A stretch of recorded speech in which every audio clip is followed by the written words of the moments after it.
मैत्रिणींनो, आज 23 एप्रिल जागतिक पुस्तक दिनाच्या निमित्ताने वाचाल तर वाचाल अशा उक्तीप्रमाणे आज मी तुम्हाला काही अशा महत्त्वपूर्ण पुस्तकांची माहिती सांगणार आहे की जी तुम्हाला खरोखरच वाचनीय आहे। चला तर मग आपण पुस्तकांचीच माहिती घेऊया। हे तुम्ही बघत असाल तर नाट्यशास्त्र अ कल्चरल स्टडी, नाट्यशास्त्राचा अभ्यास करायचा असेल तर तुम्हाला ह्या पुस्तकाचा खरोखर खूप उपयोग होईल, कारण हे कल्चरल स्टडी आहे ज्याच्यामध्ये नाट्यशास्त्र कशा पद्धतीने तुम्ही वाचू शकता हे दिलेलं आहे। दुसरं तुम्ही बघाल तर द्रौपदी आहे, अरुणाताई ढेरेंनी लिहिलेलं। आपल्याला द्रौपदी म्हटलं की फक्त द्रौपदी महाभारतातलं वस्त्रहरण आठवतं, तर तसं न बघता त्यांनी द्रौपदी ही लोकदेवता म्हणून सुद्धा कशी प्रसिद्ध होती, द्रौपदीचे विविध अंगांनी अभ्यास ह्याच्यामध्ये केलेला आहे। पुढचं पुस्तक तुम्ही बघू शकता, आजची मुंबई म्हणजे जुनं Bombay, story of the island city, ज्याच्यामध्ये आपण पूर्वी 7 बेटांचं शहर असं ज्या मुंबईला म्हणायचो ते पूर्वीच्या काळचं बॉम्बे।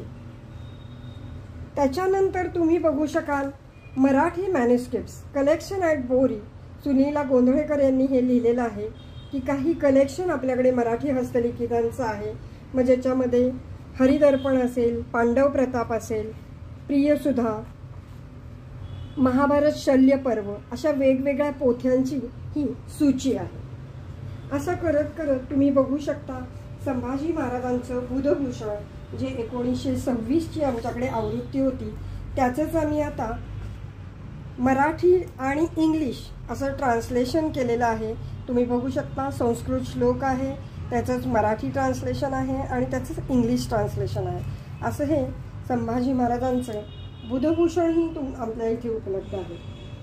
त्यानंतर तुम्ही बघू शकता आपली वनसंपदा, एक निसर्गप्रेमी वनाधिकाराच्या दृष्टिकोनातनं डॉक्टर अ गो रेड्डी लिखित हे पुस्तक आहे।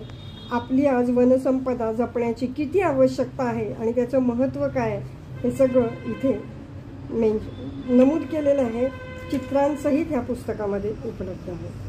काही पुस्तकं वेगवेगळ्या विषयांवर रिसर्च पद्धतीने केलेली आहेत, त्याच्यामध्ये भगवद्गीता असेल जी आपल्याला आता सर्वांना माहिती आहे। या भगवद्गीतेचं वैशिष्ट्य हे आहे की 18 श्लोक तर ह्याच्यामध्ये 18 पर्व तर ह्याच्यामध्ये आहेत, पण त्याच्याबरोबर त्याचं इंग्लिश ट्रान्सलेशन पण केलेलं आहे। 18 अध्याय आहेत जे आपण संस्कृतमध्ये बघतो, त्याचंच अगदी अनुवादित इंग्लिशमध्ये केलेलं आपण बघू शकता। पुढचं आहे वर्ल्ड इंडेक्स ऑफ वाक्यपदिया।